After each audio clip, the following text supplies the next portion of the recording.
5월 23일 화요일 가난한 나병 환자의 정결 예식이란 제목으로 레위기 14장 21에서 32절의 말씀입니다. 사랑의 하나님 감사합니다. 오늘도 말씀 묵상의 시간을 주심에 감사합니다. 이 시간을 통하여서 하나님의 말씀이 들리고 복음이 들리기 원합니다. 말씀대로 믿고 살고 누리는 인생이 되게 하시고 이 시간 우리와 함께하여 주시옵소서. 감사드렸고 예수님의 거룩하신 이름으로 기도드립니다. 아멘. 본문의 말씀입니다.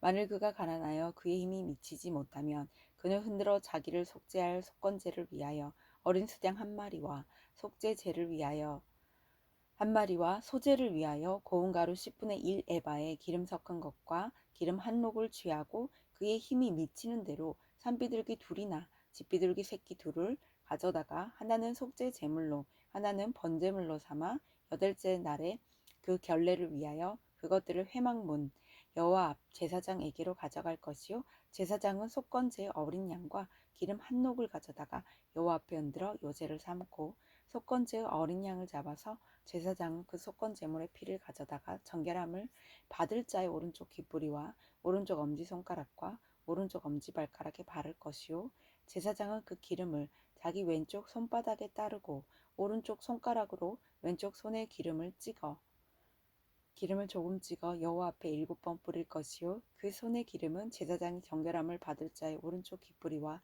오른쪽 엄지손가락과 오른쪽 엄지발가락 곧 속건 제물의 피를 바를 곳에 바를 것이며 또 그 손에 남은 기름은 제사장이 그 정결함을 받을 자의 머리에 발라 여호와 앞에서 그를 위하여 속죄할 것이며 그는 힘 미치는 대로 산비둘기 한 마리나 집비둘기 새끼 한 마리를 들이되 곧 그의 힘이 미치는 대로 한 마리는 속죄제로 한 마리는 소제와 함께 번제로 드릴 것이요 제사장은 정결함을 받을 자를 위하여 여호와 앞에 속죄할지니 나병 환자로서 그 정결 예식에 그의 힘이 미치지 못한 자의 규례가 그러하니라. 아멘. 도움말입니다. 속건제는 여호와의 성물에 대해 부지 중에 범죄했거나 여호와의 계명 중 하나를 부지 중에 범했거나 아니면 거짓 맹세로 남에게 재산상의 손실을 끼친 허물을 속죄하고자 드리는 제사입니다. 결례는 하나님의 법을 어겨 부정함을 입은 사람이나 사물을 정결하게 하는 의식으로 결례의 방법과 절차는 사람이나 사물이 어떤 부정에 노출되었는지 또 그 사람의 생활 형편이 어떠한지에 따라 각기 다르게 적용되었습니다. 요제는 제사를 드리는 한 방법으로 제사장이 제물을 높이 들어 흔들었다가 내리는 형태를 띱니다. 본문 요약입니다. 가난한 나병 환자는 정결 예식을 위해 속건제의 수량 한 마리, 소재 10분의 1 에바, 기름, 산비둘기 둘이나 집비둘기 새끼 둘을 가져와야 합니다. 제사장은 속건제의 어린 양을 잡아 그 피를 정결함을 받을 자에게 발랐으며 그 피를 여호와 앞에 뿌린 뒤 정결함을 받을 자에게 바름으로 여호와 앞에서 그를 위해 속죄합니다. 오늘의 중보기도는 직장인들이 말씀으로 자기 죄를 회개하고 속죄의 능력을 경험하여 각자 은사대로 쓰임받게 하옵소서. 아멘. 본문 해설입니다. 첫 번째, 제물 준비 21에서 22절의 내용입니다. 하나님은 가난한 나병 환자가 정결 예식을 위한 제물을 준비한 것이 힘겨울 수 있음을 잘 아셨습니다. 그래서 그를 위해 소재의 10분의 3 에바에서 10분의 1 에바로 속죄제와 번제를 위한 양 2마리는 산비둘기 둘이나 집비둘기 새끼 둘로 대신하게 하십니다. 내 힘이 미치지 못해 드리는 비둘기를 하나님은 양과 같이 여기십니다. 그러나 가난해도 자기를 속죄할 속건제를 위해서는 어린 수양 한 마리를 드려야 합니다. 속죄와 정결을 위해서는 나의 시간과 물질도 반드시 드려져야 합니다. 가난하다고 정결함이나 구원을 위한 공동체의 일에 나서기를 꺼리지는 않습니까? 가난해도 나의 정결함을 위해 여호와께 드려야 할 나의 시간과 물질은 무엇입니까? 두 번째, 속건 제물의 피 23에서 25절의 내용입니다. 나병에서 나은 자는 여덟째 날에 마지막 결례를 위해 준비한 제물을 회막문 여호와 앞으로 가져갑니다. 공동체에서 추방되었던 그는 여덟째 날에 온전히 정결해져서 공동체에 접붙여집니다. 회개와 속죄로 다시 공동체에 들어오는 것은 이처럼 죽었다가 살아나는 것입니다.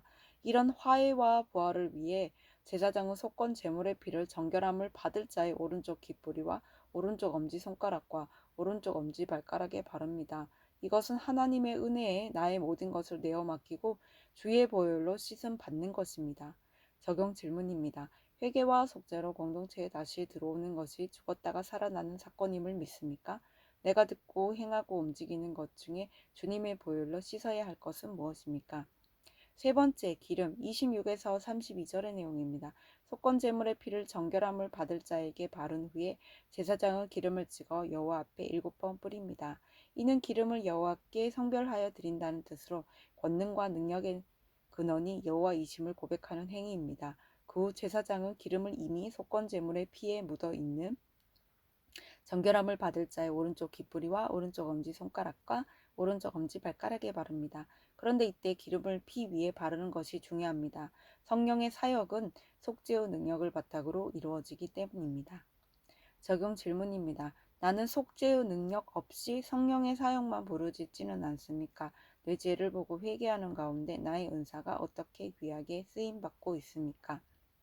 오늘 기도하기는 가난하여 힘이 미치지 못하는 저를 위해 구원과 속죄와 거룩의 길을 열어주신 주님을 찬양합니다. 하나님의 은혜의 모든 것을 내어 맡기며 주의 보혈로 저의 모든 것을 씻으오니 저를 주의 공동체에 접붙여 다시 살게 하옵소서. 속죄의 능력을 바탕으로 저의 은사가 귀히 쓰임 받게 하옵소서. 아멘. 묵상 간증입니다. 인정하고 결단하기만 하면이란 제목으로 정희승님의 말씀 적용글입니다. 저는 유명 외국계 기업을 다니며 어느 정도 인정을 받고 교회에서도 소그룹 리더로서 예배와 11조 생활을 잘했기에 스스로 정결하다고 여겼습니다. 그러나 실상은 말씀보다 세상 법을 따르고 예배보다 사회 모임을 좋아하며 하나님보다 회사의 권력 앞에 엎드렸습니다. 그러다 저는 회사에서 실적도 점점 나빠지고 상사와의 불화로 낮은 인사 고과를 받게 되자 분을 참지 못하고 사표를 던졌습니다. 아무런 준비 없이 회사를 나왔지만 언제든지 원하는 회사에 갈 수 있다고 자신했습니다. 그러나 현실은 9개월간의 실직이었습니다. 그때 저는 그동안 소홀했던 수요 예배에 참석하면서 예배를 회복하고 교회 주차 봉사를 하면서 저의 모습을 직면하게 되었습니다. 비록 실직의 환경은 변하지 않았지만 매일 가난한 나병 환자가 드리는 제사와 같은 기쁨을 맛보며 하나님 자리에 앉아 내 힘으로 이기고 또 이기려 하던 저의 교만을 보고 회개하게 되었습니다. 물질의 11조가 제일 쉬웠던 저는 수입이 없어 시간의 11조밖에 드릴 수 없는 환경이 되어서야 진정한 11조는 내가 가장 소중히 여기는 것을 하나님께 내어놓는 것임을 깨달았습니다. 그리고 비로소 이전처럼 좋은 직장에는 갈 수 없음을 인정하고 당장 할 수 있는 일부터 해야겠다고 결단했습니다. 그렇게 가난한 마음으로 제 힘이 미치는 대로 물질과 시간을 들이며 내 죄와 환경을 인정하고 결단하자 놀랍게도 하나님은 저에게 한 기업의 영업 책임자 자리를 허락하셨습니다. 그리고 이후 10여 년 동안 뼛속까지 교만한 제 죄를 드러내시는 사건을 통해 제게 맞는 정결의 제사를 드릴 수 있게 하셨습니다. 3년 전에는 기독교 중소기업으로 옮겨주셔서 매주 감사 예배를 드리고 있습니다. 이제는 주께서 허락하신 직장에서 말씀에 순종하고 감사하며 지내기를 소망합니다. 이분에 적용하기는 감정적으로 사표를 쓰지 않고 회사의 질서에 순종하여 끝까지 다니겠습니다. 하루의 시작과 끝에 감사 기도를 드리고 수요 예배를 온라인이 아닌 현장에서 드리겠습니다. 입니다.